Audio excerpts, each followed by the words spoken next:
Ja, z lahkoto bi rekla, da Goran Dragić, ker sem imela pač tudi privilegij ga osebno spoznati poleti in res je super športnik, tak ali tak, še boljši človek, res prizemljen, normalen in res vrhunski vzgled, no, vsem.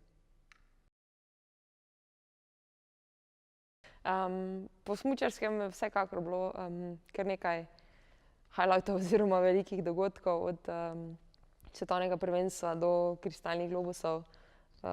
Kasneje, mislim tudi malo negativnosti, ne, poškodbi, ki je sledila konec oktobra. Po osebni plati pa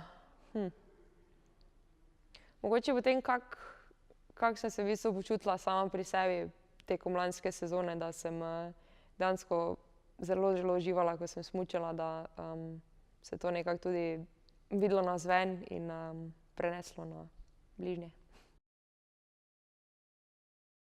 Ja, predvsem to, da če dovolj dolgo vztrajaš in verjameš in delaš vse za to, glih vidiš, da boš nekaj mogoče dobil nazaj, ne. Vsekakor je tekom cele sezone bilo res, res zelo prijetno z mojo ekipo, ful smo se imeli fajn.